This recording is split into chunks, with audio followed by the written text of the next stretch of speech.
Hi!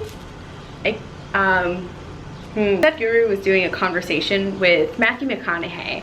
I love both of these people, so naturally I finally had a minute and decided to have a listen to the conversation. I think this video has been up for maybe a week now. Yeah, wow.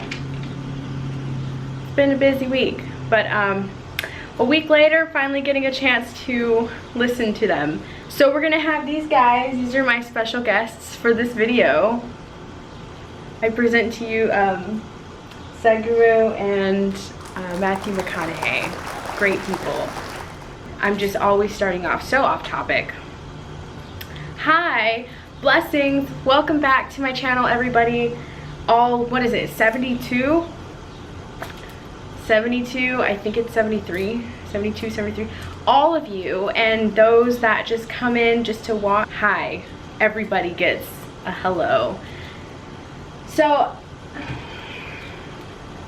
I don't know if I can call him a friend, but there's a person that I've been talking to. I shared with them a poem that I had written, and I wanted to take this time, this space in today's video to go over my thoughts and feelings on that, because now I feel ready enough to talk about it, what it meant to me then and what it means to me now. So what I'm going to start off with is reading you guys this poem that I wrote. I wrote this 2.5, maybe 3 years ago. About 2.5 years ago, I wrote this. There's a lot happening right now. I'm going to sit at a side view for a second so I can read this to you. It's really hot in here. My AC is broken. It's summertime. I live in Texas. There's a lot happening right now. I've got the door open, so if you hear any strange noises, it's gonna be most likely coming from that. So let's read. I want to take a moment to acknowledge those that feel like they are not enough or lack the compassion to feel. A false idea that the beating sensations trailing beneath your chest have distilled into a crimson catacomb. Your heart is a precious gem. The love you carry is not too much nor too little, but just right for you to thrive.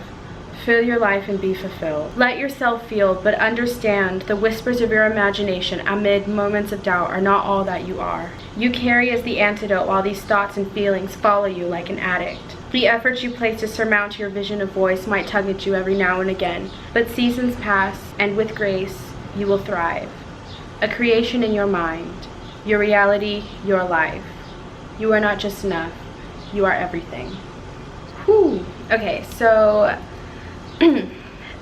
now at the time that I had written that poem, I was going through a lot of things emotionally, obviously. I initially wrote that as a reminder to myself to remember that I am valid in all that I feel, and I am worthy of expressing love as well as receiving love. This was a pivotal point in my life, one of the more recent aside from falling, but when it comes to my heart and where I stand with that, this was a very pivotal point for me. I was going through a lot of very conflicting, very confusing things with my partner at the time, and I was also looking for an apartment. It's actually when I was looking for my apartment out here in Austin, and before I got back into Houston, I went to this coffee shop. It was a 24-hour place. It was late and 24 hours, so I wanted to grab myself a tea, some caffeine to help get me through the drive. And I decided to just sit there for a little bit because I didn't want to leave Austin. I had a lot of feelings about my time living in Houston, and it wasn't good for me mentally. And I'm going to make another video. I got a lot of video ideas, y'all, but once my series is complete with the videos I have of me living in Houston, I'm going to pop in and make a video on how I was feeling and the true experiences I was having internally, and compare that to what you can see. Sorry. And compare that to what you actually see in the videos. And yeah, that's gonna be exciting because I can already, yeah, it's gonna be a good video. But at the time, I didn't want to go back to Houston. So I went into this coffee shop, I got my tea, and I sat there and I pulled up my laptop, and I actually wrote it as a Facebook post. I just felt like writing. So I had a lot of things I was feeling at the time, and I needed to get it out. The best way for us to express ourselves is to express ourselves. So naturally I gravitate towards a lot of different things, but writing has always been top notch with helping me really figure out where I stand mentally, rather than my other creative outlets, which give me different aspects of how I'm feeling. Whereas I feel like with writing, I give myself permission to not have any gray areas in what I'm putting onto the paper. I hope that makes sense. But with writing, for me, it's much more internal and much more personal. It's a lot easier for me to express myself when I'm writing or spitting bars. You know, those of you that have driven in the car with me, you know what's up. Coming in with the Zanny. Okay. Aw. McConaughey and Sadhguru are taking a nap, so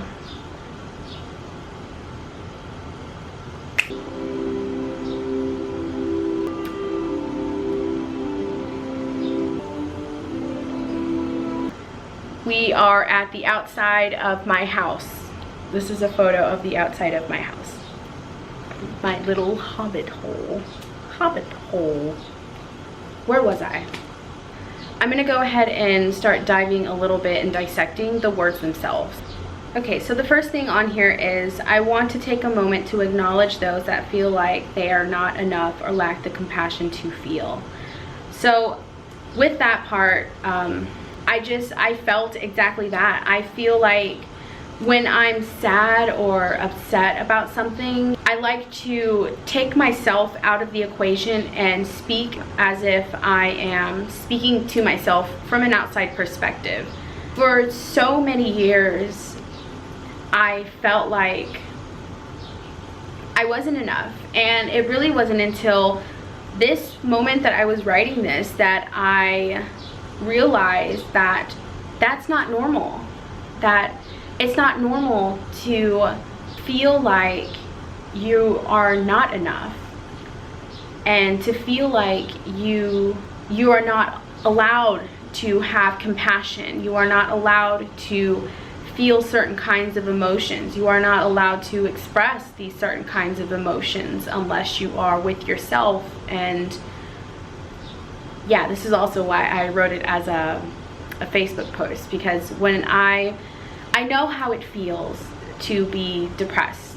I know how it feels to be in these states within your head, and how it feels to feel like you're trapped in that, and to feel like you don't even know that you're there until after the matter and you realize you're there. You are really not giving yourself enough permission or enough gratitude, enough appreciation for all that you do.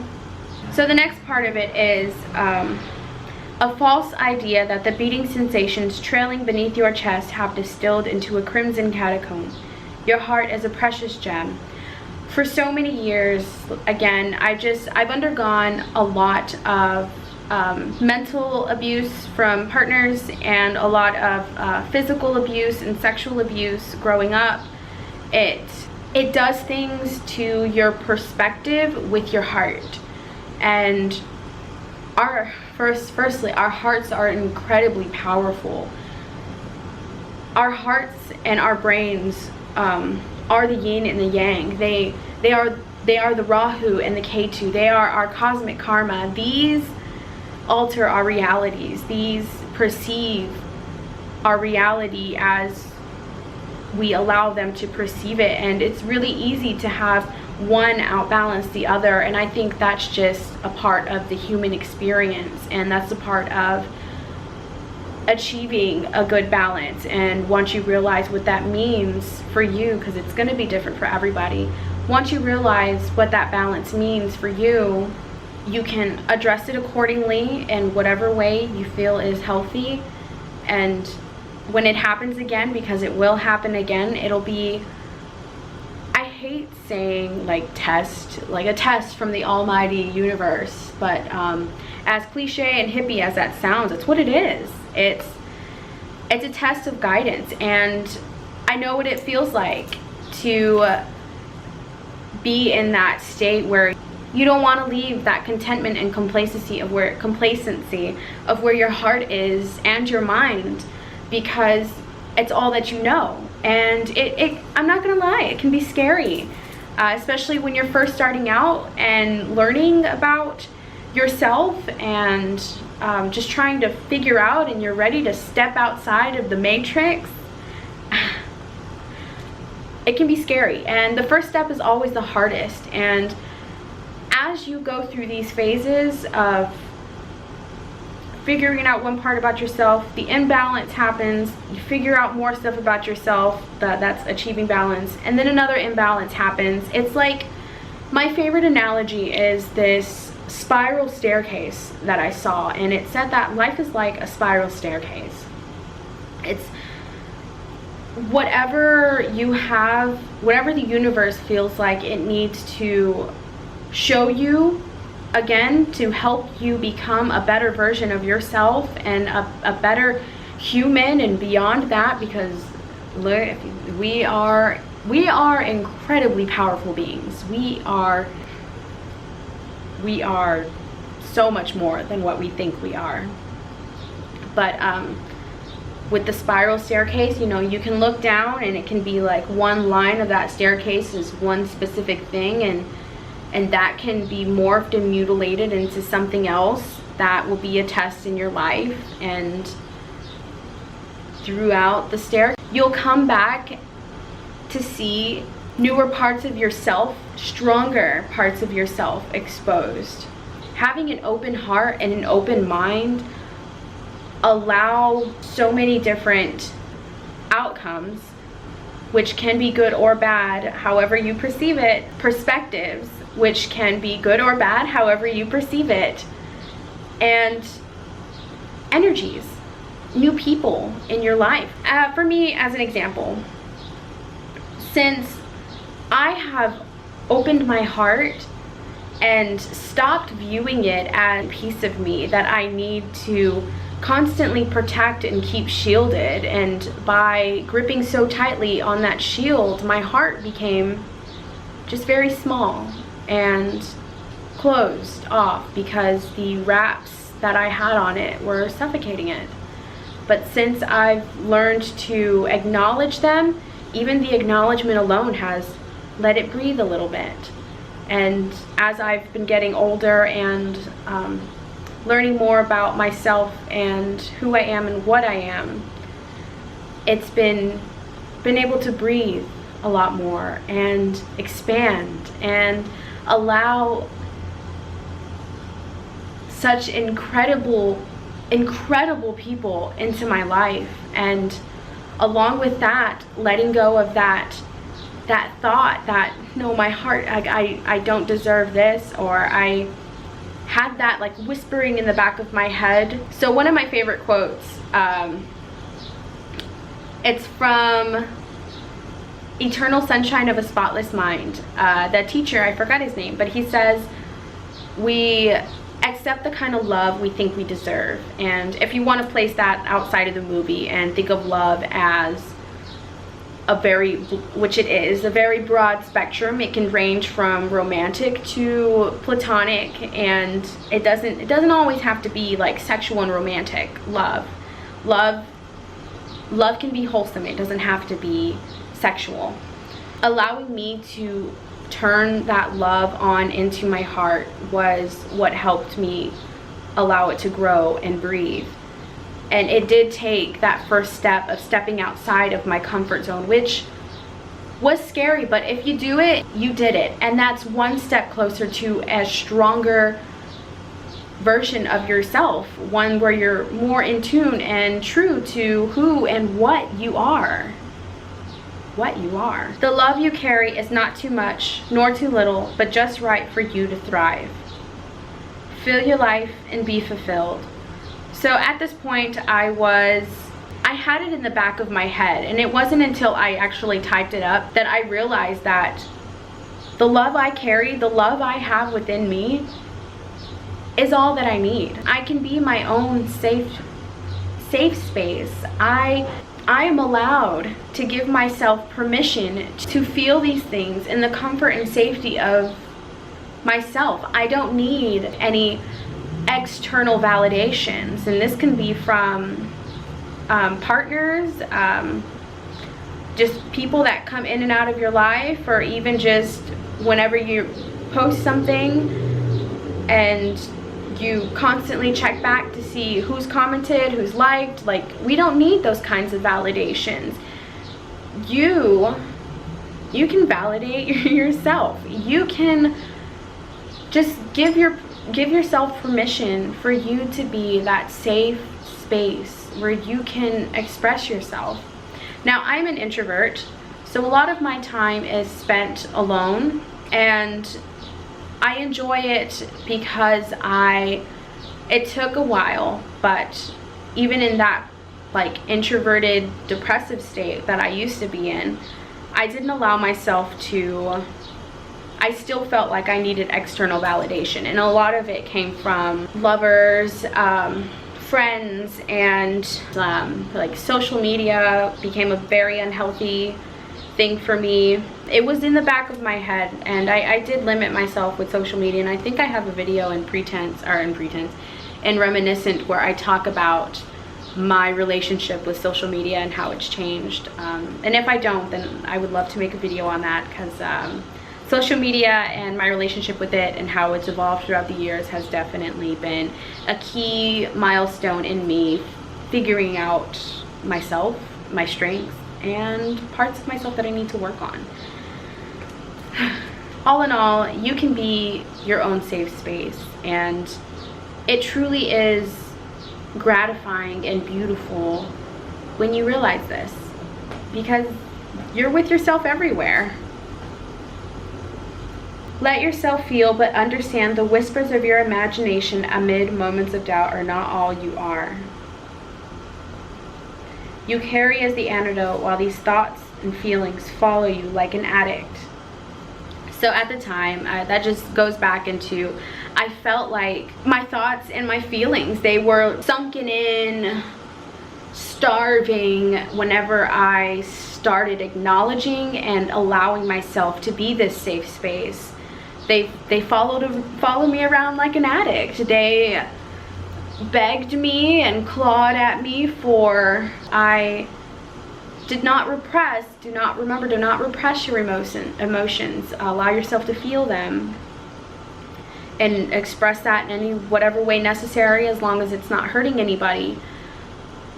But eventually they will grow so weak and dilapidate into the ground and rebirth into a stronger piece of you.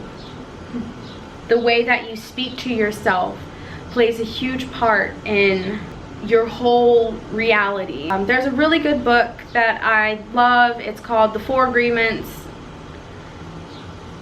This book here, The 4 Agreements. There's one chapter where they say, be mindful with your word. Our words are like magic. What we say and like these vibrations that we put out into the universe, whether you're aware of it or not, they are vibrating in the air, meaning that they are altering the reality, because everything is just vibrating energy.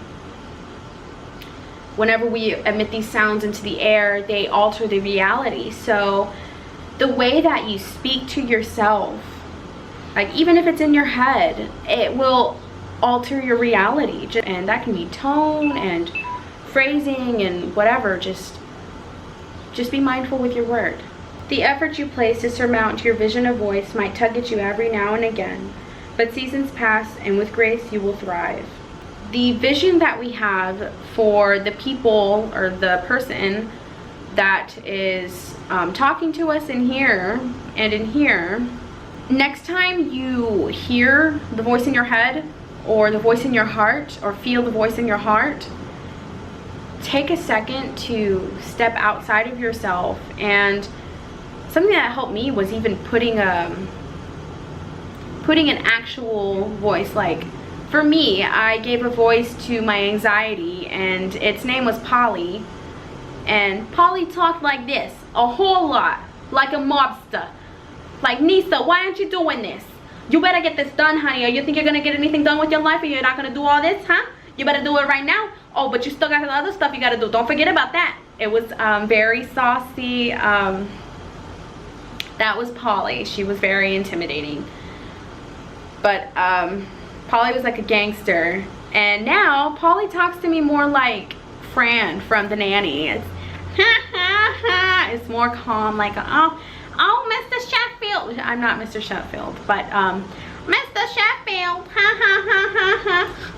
I guess that's more like Kitty from that 70s show. But Polly isn't so intimidating now. Now I realized that Polly just wanted to be seen and acknowledged. And because I just had so many things going on and I put that burden on Polly, Polly got mad and with the way that I was handling it and reflected that saucy gangster vibe onto me, which made me just anxiety, you know. So, but that's just the vision of that's the vision that I put on Polly. Yeah, remember, Polly's not real. Not real. This is all in your head. In your head. It's all in your head. But once I acknowledged and validated Polly and took a second to breathe through Polly, her voice changed. And it was much more nicer, the way that Polly talked to me, the way that I talked to myself. It was easier to confront Polly. It was just nicer to have a vision of what Polly might even look like. Like even adding that outline to the whole narrative helped me organize, pretty much just organize the way that I talked to myself and really take a second to acknowledge what they were saying about me. Seasons pass. Just respect your seasons and remember that this too shall pass. This will pass. It's okay. Something I like to do when I get really crazy, like sometimes I still get a little anxious and frustrated. What I do is I take a breath, a real breath. Now a lot of people aren't aware of this, but there are different ways to breathe. Like there's regular breathing, like as I'm doing, just talking and breathing at the same time. You can actually change the pace of your natural breath rhythm, which also ties back into our hearts and our brains and how they're connected. Your breathing plays a huge part in that. When your heart is racing and setting cortisol into your brain, whenever you breathe, you take a real breath in through your nose, inhale, let your belly expand, hold it at the bottom for 3, 2, 1, exhale through your mouth. I like to do it with my eyes closed. Woo, that's a little bit better, right? Very much considered putting on the same shirt that I had on yesterday to give it that more, this is all happening in the same day, but I didn't want to do that. Hi, good morning, good afternoon. It's the next day. Camera died. Charged it. Okay, so let's go ahead and jump right back into where we were when the camera died. So I would like to get back to that. A creation in your mind, your reality, your life. You are not just enough, you are everything. And that's just loop around like your perspective and your perception of everything around you is all within you. So these are things that you have the power to alter and shift and manipulate.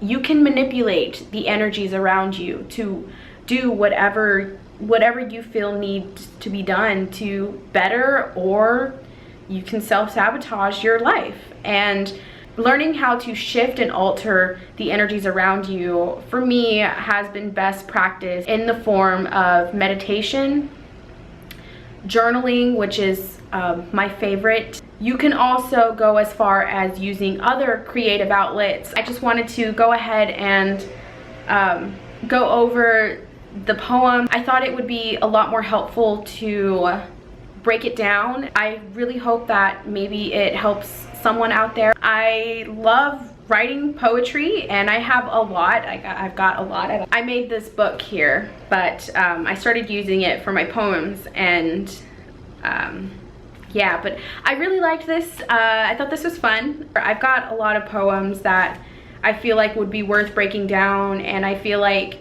it could help somebody. Yeah, so thank you so much, y'all for coming in to my space. Thank you so much for your time and your energy, and thank you so much. Just, I can't express enough gratitude for each and every one of you that have taken the time to sit down with me and listen to my poem and just hear me out when I break it down. And those of you that just wander around my channel and my little space on the internet, I'm just grateful for each and every one of you for spending your time with me and giving me your energy. It's very, very, very much appreciated. Thank you so much. And I hope everyone has a really nice day.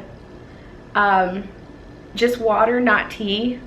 But I hope everyone has a nice evening, morning, midday, whatever you're perceiving your time is at the moment, however you do your day. I hope it's going great.